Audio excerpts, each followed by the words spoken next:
नमस्कार दोस्तों। आज से कुछ साल पहले शिरडी में राधा नाम की लड़की के साथ एक ऐसी विचित्र सी घटना घट गई कि सुनकर आपका दिमाग खराब हो जाएगा। यह घटना कोई अननोन प्लेस में नहीं घटी, कोई भूतिया जगह पर नहीं घटी, बल्कि एक बहुत ही जान पहचान की जगह पर घटी। तो चलिए चलते सन 2018 में और बताते हैं आपको एक ऐसी घटना की कहानी जो आपके रोंगटे खड़े करके रख देगी। दरअसल 2018 के टाइम पे राधा के घर पे एक फंक्शन था। राधा के घर पे दादी, मम्मी, पापा, राधा खुद, राधा की एक बहन और एक दो लोग और रहते थे। मतलब थोड़ा सा ज्वाइंट फैमिली जैसा सिस्टम था। इनके घर पे एक फंक्शन रखा गया था। फंक्शन में घर परिवार के जितने लोग थे सबको इनविटेशन भेजा गया था। दूर दराज से लोग आए हुए थे। शिरडी में इनका घर अच्छा खासा बड़ा था, तो मैक्सिमम लोग जो आए थे वो घर पे ही रुक गए थे। बस कुछ ही लोग बचे हुए थे। तो कुछ लोगों को मोहल्ले पड़ोस में, मतलब होते हैं ना, जैसे छोटी शहरों पे ऐसा होता है कि घर पे कोई फंक्शन है तो मोहल्ले पड़ोस के लोग बोल देते हैं अरे जगह कम पड़ेगी तो हमारे घर पे भेज देना, हमारे घर पे सो जाएंगे, हम ध्यान रख लेंगे उनका।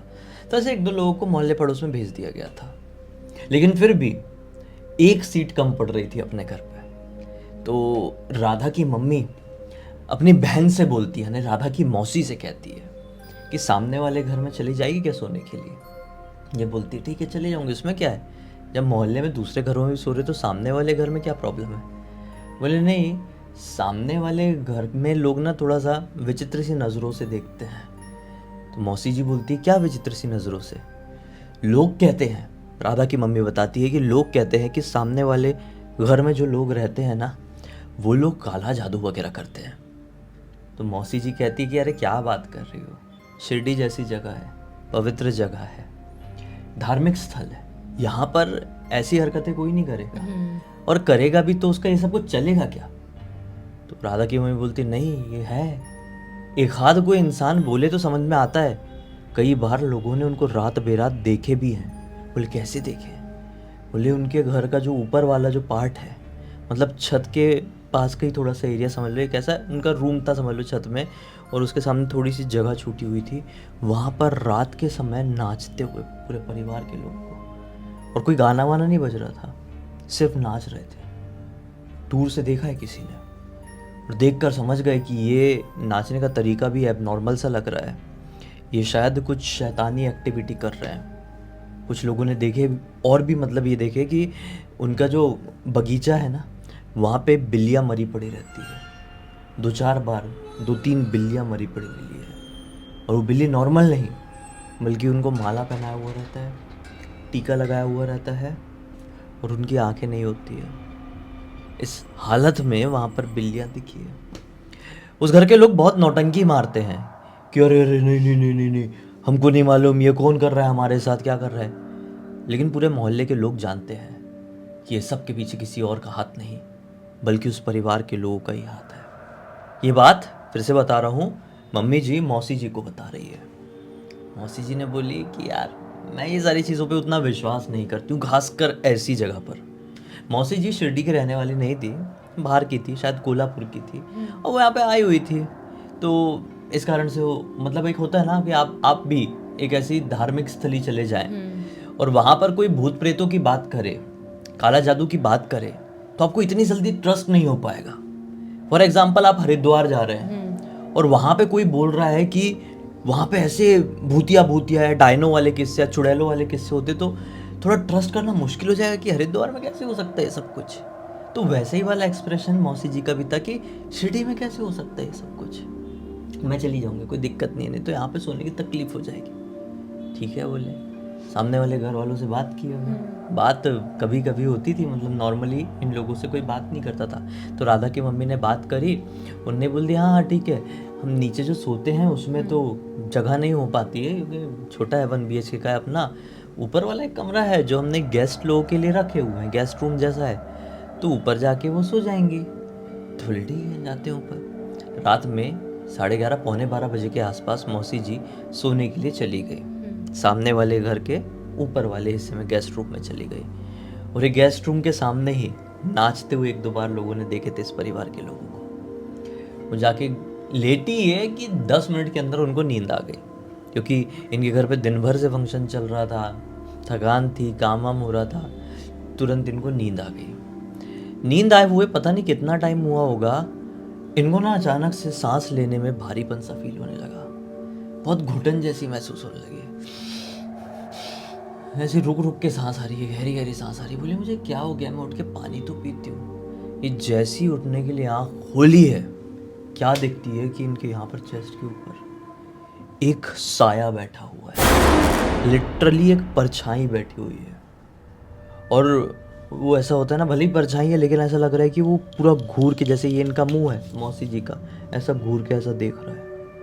ये बहुत जोर से चिल्लाई यार, बहुत जोर से चिल्ला के भागी है। जो भी नीचे लोग सो रहे थे, जिनका ये घर था, वो लोग नहीं उठे। सोचो उठ भी गए होंगे, आवाज़ भी चली गई होगी, पता नहीं, उन्हें रिएक्ट नहीं किया कुछ। वो चिल्लाती चिल्लाती भागते हुए अपने घर पर पहुंची। आधा मोहल्ला जाग गया उनकी आवाज़ से, उनकी चीखने की आवाज़ से। और घर के तो सारे लोग ऑब्वियसली सब लोगों को बताया कि ऐसा ऐसा हुआ है, ऐसा ऐसा हुआ है। तो इनको तसल्ली देने के लिए कि इनको ऐसा डर ना लग जाए कि इनके साथ कुछ ऐसा हो गया है, मैक्सिमम लोगों ने कहे कि वो वहम होगा। ऐसा थोड़ी है कि भूत किसी के सामने डायरेक्ट लिया जाए, कोई बुरा सपना देखी होगी रियलिस्टिक सा, इसलिए ऐसा लग रहा है। चलो कोई बात नहीं, अगर वहाँ पे सो के नहीं हो रहा है तो यहीं पे सो जाओ। जैसे जैसे करके एडजस्ट करके इन्हें सुला लिया गया। वो रात तो निकल गई, फिर अगला दिन निकला। राधा की मम्मी राधा के पास आती है, कहती है कि राधा, मौसी जी उस घर में सोने के लिए जा रही है जिस घर के लोगों से कोई ठीक से बात भी नहीं करता है। वहाँ पे भूतिया किस्से बहुत होते हैं, मौसी जी डर सकती है। हम तो ये शुरू से सुनते आ रहे हैं उनका घर कैसा है, वहाँ पे क्या कुछ होता है। हमने कई बार हंसने की, चीखने चिल्लाने की भी आवाज़ सुने है ना, अपने को सब मालूम है। मौसी जी बाहर से आई हुई है, तू आज चले जाएगी क्या उनके साथ वहाँ पे सोने के लिए? राधा बोलती हाँ मम्मी क्यों नहीं। मौसी सही में फालतू में डर जाएगी, और मैंने ये सब चीज़ें बहुत देखी हूँ, मुझे क्या है, मैं तो आप लोगों के साथ यहीं पे रहूँगी। मौसी जी फिर कोल्हापुर वापस चली जाएगी, वहाँ पर वो सिर्फ मौसा जी के साथ रहती है, और मौसा जी भी सिर्फ नाम के वहाँ पर रहते हैं। काम के सिलसिले में वो हफ्ते 10 दिन तक बाहर भी रहते हैं। अकेली वो पड़ जाती है वहाँ पर। उनका जो घर है वो आउटर शहरी इलाके में भी है, जहाँ पे आजू बाजू में बहुत कम लोगों का घर, कोई किसी को मुंह भी नहीं दिखाता है। वैसे ही वो इलाका बहुत भूतिया लगता है। मौसी जी और डर डरा गई तो अपने घर पर कैसे सरवाइव करेगी। मैं चली जाती हूँ वहाँ पर सोने के लिए मौसी के साथ, तो ये भी चली गई भैया मौसी के साथ वहाँ पर। ये रात को ऊपर गए ये लोग वैसे ही सोने के लिए।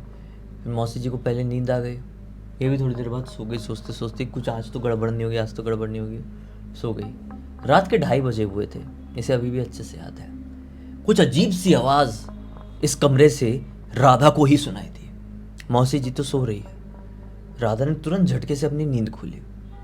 उसने क्या देखी कि ये जो कमरा है, ये जो गेस्ट रूम है, उसकी जो खिड़की है वो खुली हुई है। जबकि राधा को बहुत अच्छे से याद था कि सोने से पहले उसने खिड़की बंद करी थी, क्योंकि उसको मालूम था मैं एक भूतिया जैसे घर में सो रही हूँ, काला जादू जहाँ पर होता है उस घर में मैं सो रही हूँ, तो खिड़की विड़की बंद करके सोती हूँ।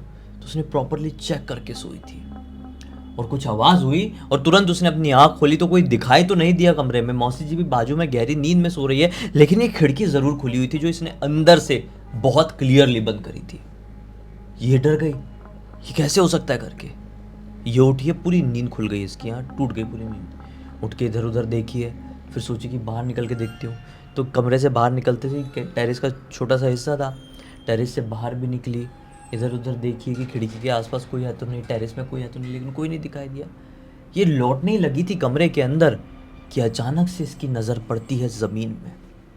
जैसे समझ लो ये रूम, ये टेरेस है, इमेजिन करो ये मेरा हाथ टेरेस है, ये रूम है, ठीक है, इतना पूरा टेरेस वाला एरिया है। तो ये बाहर निकल के देख रही है टेरेस में कुछ है तो नहीं, कुछ था भी नहीं। अब जब ये वापस से गेस्ट रूम में घुस ही रही थी कि इसकी नज़र पड़ी ज़मीन में, टेरेस की ज़मीन में। क्या देखती है कि कोई खून के पंजे लेकर कमरे के अंदर तक आया, क्लियर। जैसे समझ लो कोई खून के ऊपर पैर रख दिया है, और ऐसा पैर रखते रखते रखते रखते अंदर आया। ये बहुत ज़ोर से डर गई, बोली ये कैसे हो सकता है। ये जो पंजे स्टार्ट है वो टेरेस के एंड से स्टार्ट है और ख़त्म हो रहे हैं गेस्ट रूम तक जहाँ पर हम सो रहे हैं। ये बहुत ज़ोर से सहम गई कि ये कुछ गड़बड़ भी हो सकती है, मैं फालतू भैया बाहर में खड़ी हूँ, ये रात तो जैसे तैसे करके काटना ही है, मौसी जी का भी ध्यान रखना है, मौसी जी डर ना जाए, उनके सामने कुछ बोलना नहीं है। मैं जाकर फिर से सो जाती हूँ। फिर से सो गई तो सारी टेंशन खत्म ना। ये फिर से जाकर जल्दी से सो गई। थोड़ी देर बाद नींद भी आ गई। लगभग आधे घंटे बाद फिर से, इस बार 3 सवा 3 के आसपास का टाइम हो रहा होगा, फिर से इसको कुछ अजीब सी आवाज़ सुनाई थी। यह अजीब सी आवाज़ कुछ ऐसी थी जैसे कान के पास आकर इसके कोई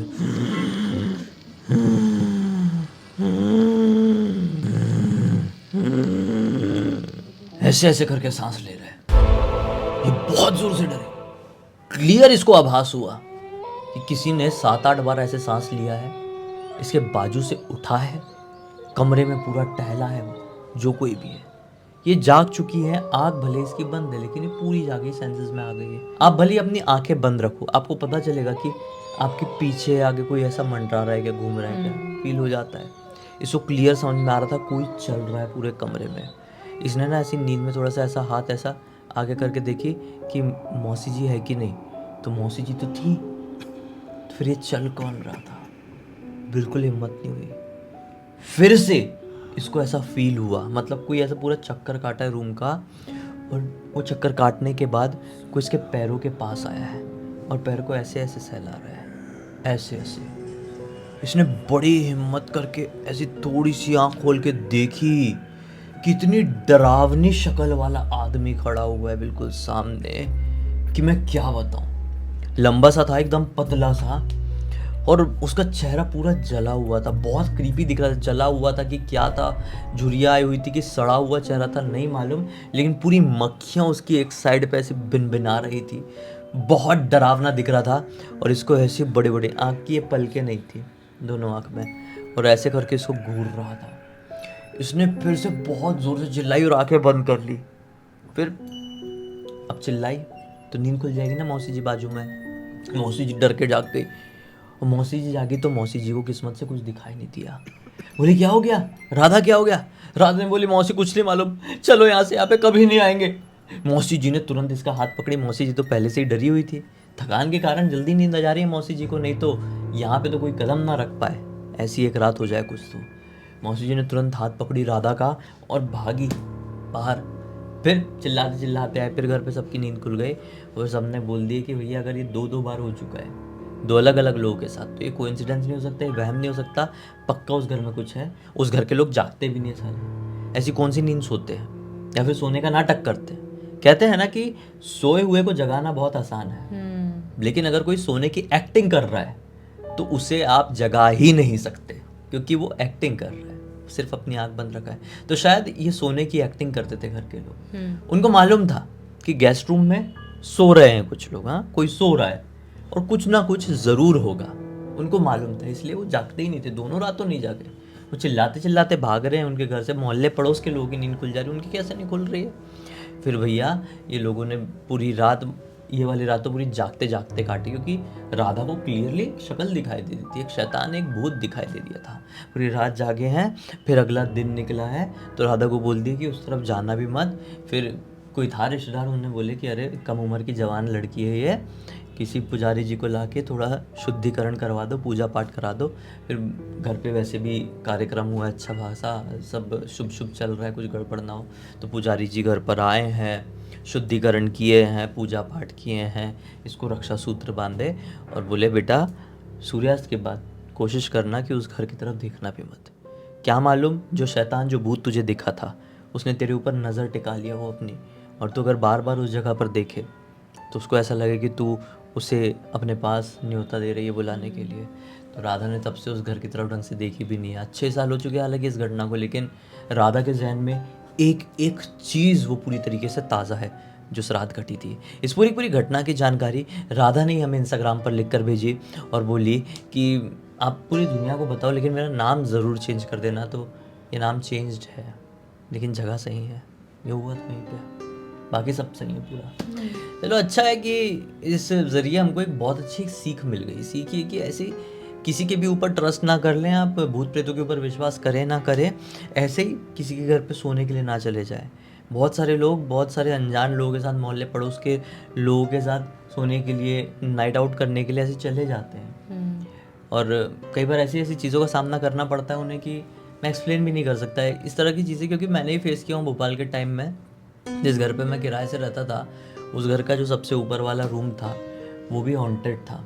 और जब भी मैं वहाँ पे सोने के लिए जाता था मुझे बहुत वियर्ड सी एक्टिविटी होती थी, और सोने के लिए भी मैं वहाँ पे क्यों जाता था, ऐसी दोस्ती यारी में कि अरे चल सोने के लिए जाएंगे ना।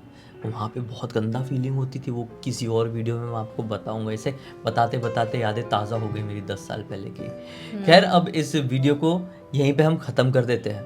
अब तक इस वीडियो को देख लिया तो लाइक ज़रूर कर देना, चैनल को सब्सक्राइब करके बेल आइकन दबा के ऑल के ऑप्शन में क्लिक करना, क्योंकि इसी तरह के हैरान कर देने वाले खौफनाक वीडियोस डेली आप लोगों के सामने लेके आते रहते हैं। इंस्टाग्राम की लिंक इस वीडियो के डिस्क्रिप्शन बॉक्स में मिल जाए, क्लिक करके डायरेक्टली वहाँ पर पहुँच जाना। और इसी तरह की कोई भी कहानी, टॉपिक या जानकारी आप लोगों के पास भी है तो लिख भेजना। हो सकता है हमारा अगला वीडियो कल आपके हिसाब से बन रहा हो। तो चलिए कल फिर से मिलते हैं, तब तक के लिए बहुत बहुत धन्यवाद। आपका दिन शुभ हो।